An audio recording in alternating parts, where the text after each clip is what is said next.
Hello friends, कैसे हैं आप लोग। दोस्तों, आज हम पढ़ेंगे संविधान।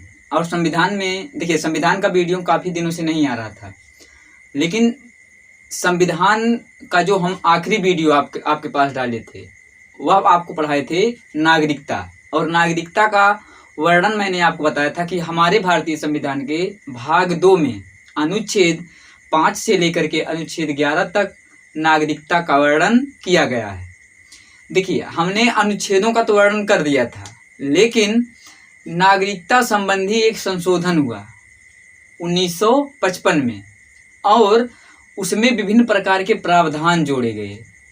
तो आज उन्हीं प्रावधानों का हम क्या करेंगे, अध्ययन करेंगे। और उसके तहत हम बताएंगे कि कोई भी जो व्यक्ति है वह भारत देश की नागरिकता कैसे ले सकता है। ठीक है, तो चलिए देरी ना करते हुए हम स्टार्ट करते हैं। तो हम पहले से ही लिखकर तैयार किए हुए हैं। अब पहले मैं लिखा हूं नागरिकता प्राप्त करने की विधियां, अर्थात यदि कोई व्यक्ति है, देखिए नागरिकता से संबंधित जो भी थिंकिंग थी मैंने आपको पहले ही बता रखा है, इसलिए अगर आप भूल रहे हो तो उस वीडियो को पहले देख करके तभी इस वीडियो को देखिएगा। वैसे समझ में यहाँ भी आ जाएगा, लेकिन अगर आप उसे देख रहेंगे तो बेहतर तरीके से आपको समझ में आएगा। तो लिखा हूं मैंने क्या, नागरिकता प्राप्त करने की विधियां, अर्थात कोई भी व्यक्ति अगर वह है, कोई या विदेशी है या कोई भारत का ही व्यक्ति है, तो उसे किन किन विधियों के द्वारा भारत की नागरिकता प्रदान की जाएगी या की जा सकती है। तो उन्हीं विधियों को मैं यहाँ लिखा हूँ। तो नागरिकता प्राप्त करने की दोस्तों विधियां कितनी हैं, 5 हैं। हमारा जो भारतीय संविधान है उसमें किसी भी व्यक्ति को नागरिकता देने की कितनी विधियां हैं, 5 विधियां हैं। और इन 5 विधियों में से यदि किसी एक भी विधि द्वारा किसी भी व्यक्ति को नागरिकता प्रदान की जाएगी तो वह व्यक्ति क्या कहलाएगा, भारत देश का नागरिक कहलाएगा। तो सबसे पहले मैं आपको बता दूं क्या कि अगर आपसे एग्जाम में पूछा जाएगा कि नागरिकता प्रदान करने की या किसी व्यक्ति द्वारा नागरिकता प्राप्त करने की कितनी विधियां हैं, तो आप आंसर देंगे कितनी विधियां हैं, 5। अब उन्हीं 5 विधियों का हम क्या करेंगे, अध्ययन करेंगे। तो देखिए यहाँ पहला पॉइंट मैं लिखा हूं, फिर नागरिकता अधिनियम। देखिए हमारा जो भारतीय संविधान बनकर के तैयार हुआ था, भारतीय संविधान बनकर के कब तैयार हुआ, 26 नवंबर 1949 को। लागू कब कर दिया गया, 26 जनवरी 1950 को। और इसीलिए 26 जनवरी को हम गणतंत्र दिवस के रूप में मनाते हैं, क्योंकि 26 जनवरी को पूरा देश हमारा क्या हो गया, गणतंत्र हो गया। देखिए दोस्तों, जब हमारा भारतीय संविधान बनकर के तैयार हुआ तो आप जानते हैं हमारा देश क्या था, गुलाम था। तो उन स्थितियों के कारण, जो उस समय की स्थितियां थी नागरिकता संबंधी, उन्हीं स्थितियों को ही हमारे संविधान में क्या किया गया था, जगह दिया गया था। लेकिन जब हमारा देश क्या हुआ, सुदृढ़ हुआ, क्योंकि गुलामी से हम बहुत दिनों से गुलामी से जूझे हुए थे, तो संविधान में जो विधियां मौजूद थी उन्हें क्या कर दिया गया था, जोड़ दिया गया था संविधान में। लेकिन जब हमारा देश सुदृढ़ हुआ तो यह कठिनाई महसूस की गई कि जो नागरिकता संबंधी प्रावधान है वह कहीं कहीं क्या हो रहे हैं, खिलाफ हो रहे हैं। तो उन्हीं नागरिकता को और उन्हीं विधियों को संशोधन करने के लिए सबसे पहली बार नागरिकता संबंधी एक अधिनियम लाया गया, और वह अधिनियम क्या था, नागरिकता संशोधन अधिनियम 1955। फिर से समझिए, नागरिकता संबंधी सुधार लाने के लिए भारतीय संसद के द्वारा एक अधिनियम लाया गया, जिसे हम क्या नाम देते हैं, नागरिकता संशोधन अधिनियम। और इसे कब लाया गया, 1950 को। तो आपसे पूछा जाएगा नागरिकता संबंधी सुधार के लिए किस अधिनियम का गठन किया गया, तो आप क्या कहेंगे, नागरिकता संशोधन अधिनियम। कब आया, 1955 में। देखिए 1955 में जब नागरिकता संबंधी अधिनियम आया, ठीक है, तो 1955 में भी अब देख रहे हैं 26 जनवरी 1950, यानी 5 साल बाद ही क्या ला दिया गया, नागरिकता संशोधन अधिनियम। लेकिन इस अधिनियम के तहत कुछ सुधार किए गए नागरिकता में, लेकिन फिर बाद में भी और सुधार की आवश्यकता हुई। तो परिणाम स्वरूप जो नागरिकता संशोधन अधिनियम था 1955 में, इसमें कई बार सुधार किए गए।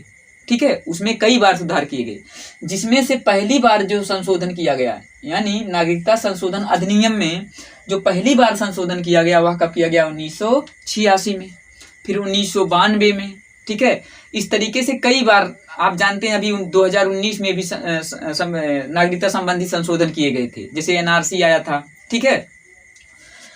तो प्रश्न कैसे पूछा जाएगा? पूछा जाएगा नागरिकता संबंधी सुधार के लिए सबसे पहली बार अधिनियम कब पारित हुआ? 1955 में। अधिनियम का क्या नाम था? नागरिकता संशोधन अधिनियम 1955। अगर आपसे यह पूछ लिया जाएगा कि नागरिकता संशोधन अधिनियम 1955 में पहली बार सुधार कब किया गया या पहली बार संशोधन कब किया गया, तो आपका आंसर होगा 1986। मैं लिख भी दिया हूं, नागरिकता अधिनियम में पहली बार संशोधन कब किया गया? 1986 में। कई बार संशोधन किए गए दोस्तों, लेकिन जो प्रश्न पूछा जाता है वह यहीं से पूछा जाता है कि पहली बार संशोधन कब हुआ? 1986 में। और अभी जल्द में ही संशोधन किया गया था नागरिकता अधिनियम 1955 में, जो कि कब किया गया था? 2019 में। और इसी के तहत एनआरसी वगैरह लाए गए थे, उसका भी हम अध्ययन धीरे धीरे करेंगे। तो चलिए हम प्रारंभ करते हैं कि वे 5 विधियां कौन हैं जिसके द्वारा किसी भी व्यक्ति को नागरिकता प्रदान की जाती है भारत देश के द्वारा। तो पहला पॉइंट मैं लिखा हूं, जन्म के अधिकार पर। देखिए, जन्म के अधिकार पर, या यहाँ पर लिखेंगे आधार, जन्म के आधार पर नागरिकता। किस आधार पर दोस्तों? जन्म के आधार पर नागरिकता। यह क्या कहता है? यह कहता है यदि कोई भी व्यक्ति जिसका जन्म कहाँ हुआ हो? भारत में हुआ हो। जिसका जन्म कहाँ हुआ हो? भारत में हुआ हो, वह व्यक्ति भारत देश का क्या कहलाएगा? नागरिक कहलाएगा। तो जन्म के आधार पर नागरिकता समझ में आया आपको कि कोई भी व्यक्ति जिसका जन्म भारत में हुआ हो वह भारत देश का क्या कहलाएगा? नागरिक कहलाएगा। लेकिन दोस्तों देखिए, इस पहले प्रावधान जो कि क्या था, जन्म के आधार पर नागरिकता थी, इसका कुछ क्या होने लगा? दुष्प्रयोग होने लगा। जैसे यदि कोई भी व्यक्ति, मान लीजिए वह विदेश से भारत में क्या करता है? आता है। मान लीजिए वह व्यक्ति चीन से आया, या वह व्यक्ति कहाँ से आया? पाकिस्तान से आया, किसी भी देश से हमारे देश में क्या करता है? प्रवेश करता है। और यहाँ पर क्या कर लेता है? शादी कर लेता है। शादी करने के पश्चात अगर उस जो विवाह किया था विदेशी नागरिक महिला से, अगर उस महिला के द्वारा किसी भी संतान की क्या होती है? उत्पत्ति होती है, तो वह क्या होगा? भारत देश का क्या कहलाएगा? नागरिक कहलाएगा। और फिर ऐसा करके दोस्तों क्या किया जाता था? तमाम प्रकार के दुष्प्रयोग किए जाते थे। उसका व्यापक स्तर पर क्या होता था? गलत तरीके से प्रयोग होता था। तो इसके लिए पहले वाले विधि में, अर्थात जन्म के आधार पर नागरिकता में पहली बार संशोधन कब किया गया? 1986 में। और कहा गया कि कोई भी बालक या बालिका या कोई भी व्यक्ति जिसके द्वारा बालक या बालिका का जन्म दिया जा रहा हो, उस बालक या बालिका का माता पिता भारत के क्या होने चाहिए? नागरिक होने चाहिए। फिर से सुनिए, इसमें क्या कहा गया था? जिस बच्चे का जन्म होगा भारत में, वह भारत देश का क्या कहलाएगा? नागरिक कहलाएगा। अब मान लीजिए कोई विदेश का व्यक्ति जा करके किसी भारतीय महिला से शादी कर लेता है, तो उस महिला से उत्पन्न जो बालक होगा वह क्या कहलाएगा? भारत देश का नागरिक कहलाएगा। अब वह बालक पैदा करने के पश्चात फिर अपने कहाँ चला जाएगा? देश चला जाएगा। तो अगर वह व्यक्ति अपने देश चला जाएगा तो उसका जो बालक यहाँ पर पैदा हुआ है, जो बच्चा यहाँ पर पैदा हुआ, वह कहाँ का नागरिक होगा? भारत देश का नागरिक होगा। तो उसी के, अब आप जानते हैं इसका दुष्प्रयोग भी हो सकता है, तो उसी में संशोधन करने के लिए पहली बार संशोधन कब किया गया? 1986 में। उसी में सुधार करने के लिए, अर्थात जो जन्म के आधार पर नागरिकता थी उसमें सुधार करने के लिए उसमें संशोधन कर दिया गया 1986 में।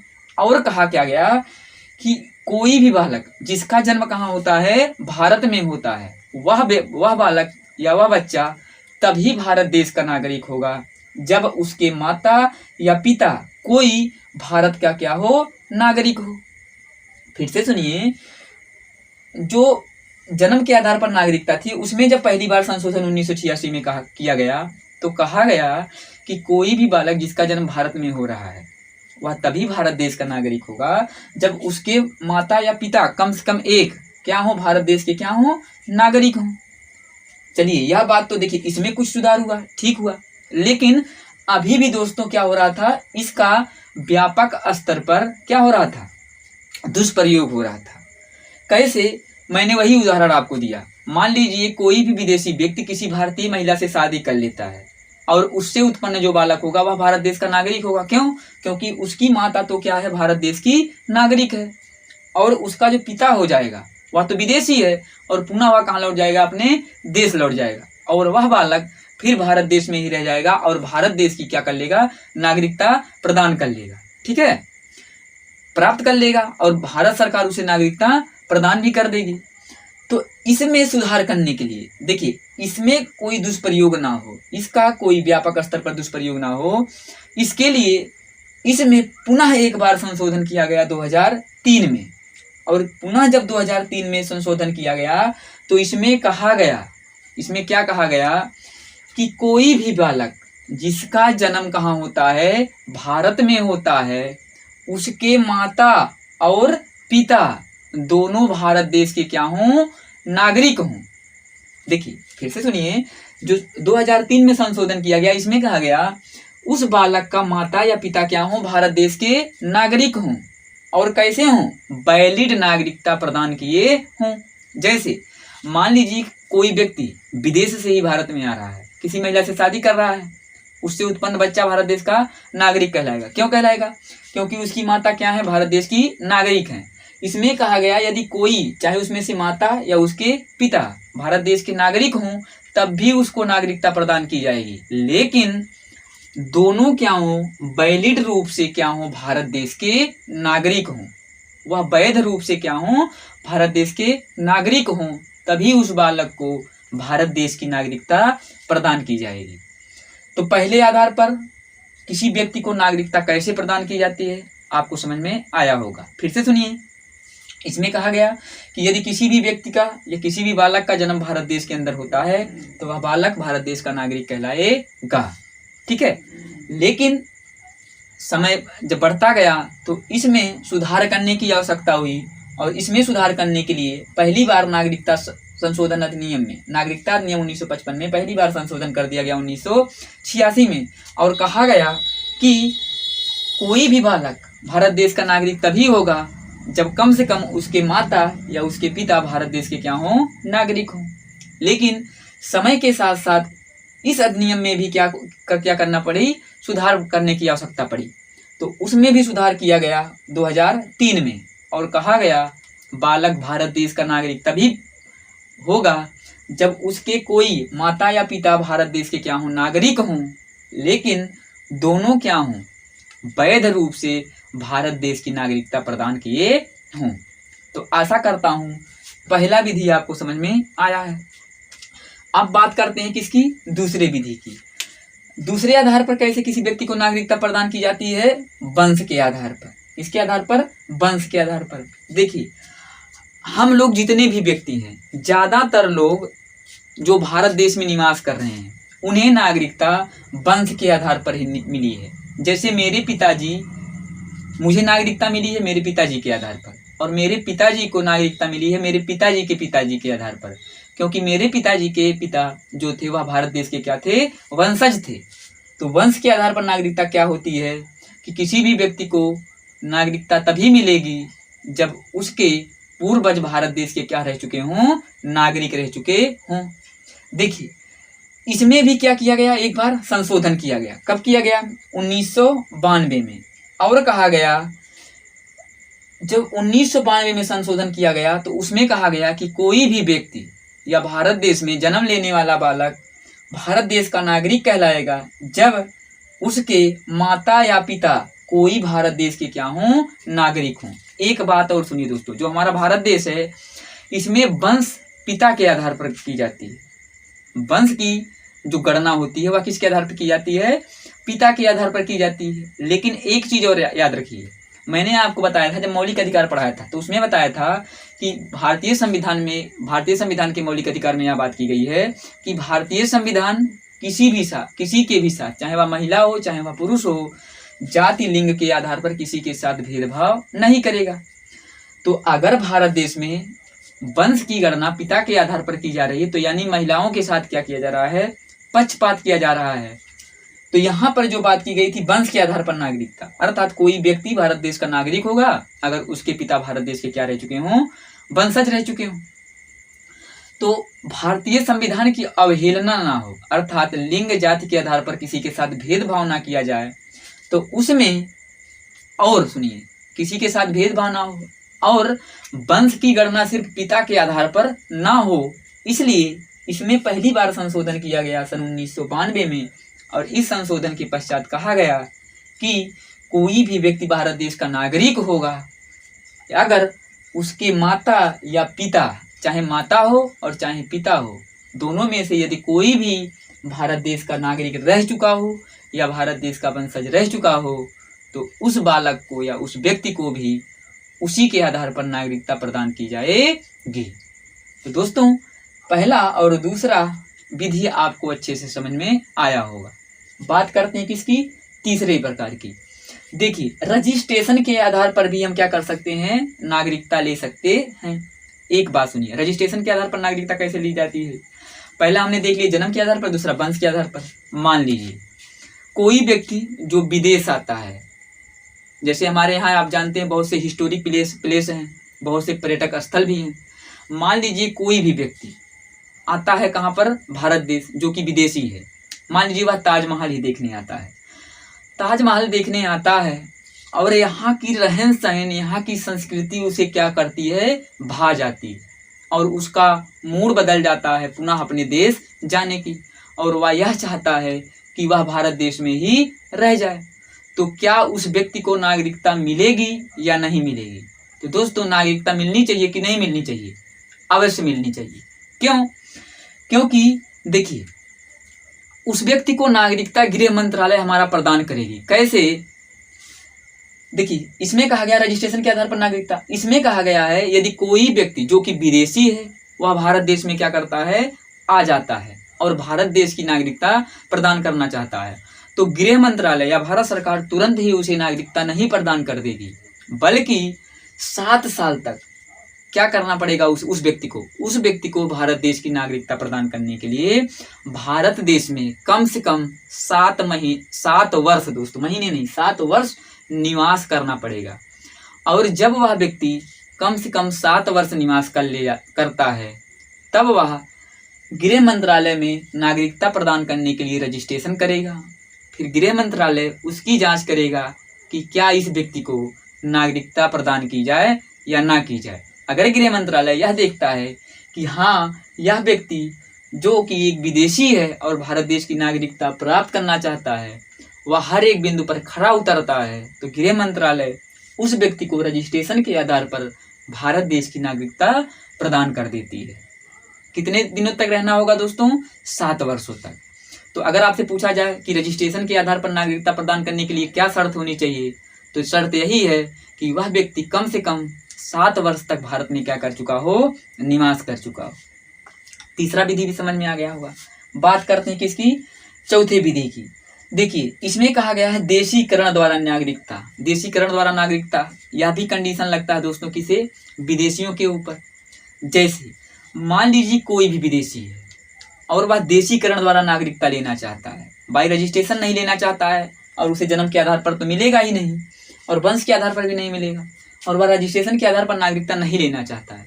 वह किसके आधार पर लेना चाहता है, देशीकरण द्वारा नागरिकता। तो देशीकरण द्वारा नागरिकता किसे कहते हैं। देखिए मान लीजिए कोई विदेशी व्यक्ति भारत में आता है और वह भारत देश में 10 वर्षों तक क्या करता है, टिक जाता है। 10 वर्षों तक वह भारत में रुक जाता है। और अगर वह व्यक्ति संविधान में वर्णित 22 जो भाषा है, मैंने आपको पढ़ाया था अनुसूची 8 22 भाषाओं का उल्लेख भारतीय संविधान में। 4 भाषाएं बोडो, डोगरी, मैथिली और संथाली बाद में जोड़े गए। तो इसमें कहा गया है यदि वह व्यक्ति भारत देश में कितने दिन तक निवास कर जाता है, 10 वर्षों तक, और अगर वह संविधान में वर्णित किसी भी भाषा का क्या हो, जानकार हो, किसी भी एक भाषा का क्या हो, जानकार हो। तीसरी कंडीशन, और वह किसी कला के क्षेत्र में, साहित्य के क्षेत्र में, विज्ञान के क्षेत्र में क्या हो, उपलब्धि प्राप्त कर चुका हो, तो वह देशीकरण के द्वारा क्या कर सकता है, नागरिकता ग्रहण कर सकता है। फिर से सुनिए, देशीकरण द्वारा नागरिकता किसी भी व्यक्ति को गृह मंत्रालय कैसे प्रदान करती है। तो गृह मंत्रालय सबसे पहले यह देखती है यदि कोई विदेशी व्यक्ति भारत देश में 10 वर्षों से निवास कर रहा है और वह व्यक्ति संविधान में वर्णित 22 भाषाओं में से किसी एक भाषा का जानकार भी है और कला के क्षेत्र में, विज्ञान के क्षेत्र में या साहित्य के क्षेत्र में उसकी विशेष रुचि है और उसमें उपलब्धि प्राप्त कर चुका है, तो गृह मंत्रालय बेझिझक उसे देशीकरण द्वारा क्या करती है, नागरिकता प्रदान कर देती है। देशीकरण का क्या मतलब है दोस्तों, वह इस देश से मिल घुल चुका है, वह इस देश से घुल मिल चुका है, ठीक है, क्योंकि वह 22 भाषाओं में से किसी एक भाषा का जानकार भी है, कला और साहित्य के क्षेत्र में उसकी विशेष उपलब्धि भी है और यह सेटिस्फाई कर ही रहा है कि वह 10 वर्षों से भारत देश में क्या कर रहा है, निवास भी कर रहा है। तो देशीकरण द्वारा उस व्यक्ति को गृह मंत्रालय क्या प्रदान कर देगी, नागरिकता प्रदान कर देगी। बात करते हैं 5वें विधि की। इसमें कहा गया है अर्जित भूमि द्वारा नागरिकता। इसमें क्या कहा गया दोस्तों, देखिए पहले समझिए। मान लीजिए भारत देश और किसी अन्य देश के साथ क्या होता है, युद्ध होता है। भारत देश और किसी अन्य देश के साथ युद्ध होता है। मान लीजिए भारत के सैनिकों द्वारा जिस देश से युद्ध हुआ था उस देश को क्या कर लिया जाता है, जीत लिया जाता है और उसकी जितनी भी प्रॉपर्टी थी, जितनी भी भूमि थी, वह भारत देश में मिला ली जाती है। तो उस देश में निवास करने वाले व्यक्ति को नागरिकता प्रदान होगा किसके द्वारा, अर्जित भूमि द्वारा। फिर से सुनिए, यदि युद्ध होता है दो देशों में अर्थात भारत में और किसी अन्य देश में, अगर भारत उस देश को क्या करता है, जीत लेता है और उसकी समस्त भूमि को क्या करता है, अपने में मिला लेता है अर्थात अर्जित कर लेता है, भूमि को क्या कर लेता है, अर्जित कर लेता है, तो उस देश के अंदर जो जनता निवास कर रही थी उसे भारतीय सरकार या भारत देश का गृह मंत्रालय अर्जित भूमि द्वारा क्या करेगी, नागरिकता प्रदान करेगी। और इसका उदाहरण आप देख चुके हैं क्या, सिक्किम। क्या देख चुके हैं दोस्तों, सिक्किम, ठीक है। और सिक्किम में 2 दर्रे मैंने आपको अभी तो नहीं पढ़ाया हूँ लेकिन पढ़ाऊंगा। सिक्किम में 2 दर्रे हैं, नाथुला और जेलेपला। दर्रे वर्रे मैं ऐसा पढ़ा दूंगा दोस्तों, आपको कन्फ्यूजन ही नहीं होगा और आपके माइंड में डायरेक्ट सेट हो जाएगा। तो अर्जित भूमि द्वारा नागरिकता समझ में आपको आया होगा कि कैसे प्रदान की जाती है। किसी देश पर यदि भारत देश का कब्जा हो जाए तो उसमें निवास करने वाले जनता को भारत देश द्वारा जो नागरिकता प्रदान की जाएगी किसके द्वारा प्रदान की जाएगी, अर्जित भूमि द्वारा। दोस्तों यह थी नागरिकता प्रदान करने की विधियां। तो सबसे पहले क्वेश्चन क्या है, नागरिकता प्रदान करने की कितनी विधियां हैं, 5 विधियां हैं। कौन कौन सी, जन्म के आधार पर, वंश के आधार पर, बाई रजिस्ट्रेशन, देशीकरण द्वारा और किसके द्वारा, अर्जित भूमि द्वारा। सबसे पहले नागरिकता अधिनियम कब आया, 1955। और इस नागरिकता अधिनियम में पहली बार संशोधन कब किया गया, तो आप क्या बताएंगे, 1986 में। दोस्तों जो नागरिकता प्रदान करने की विधियां हैं, 5 विधियां, यहाँ से आने वाले आपके कोई भी प्रश्न गलत नहीं होंगे। तो आज हमने पढ़ा क्या, नागरिकता प्रदान करने की विधियां। अगले वीडियो में हम पढ़ेंगे नागरिकता समाप्त कैसे हो जाती है किसी व्यक्ति की। तो कल पढ़ लेंगे नागरिकता समाप्त करने की विधियां और इससे जुड़े कुछ अन्य बिंदु। तो आज के लिए बस यहीं तक, धन्यवाद।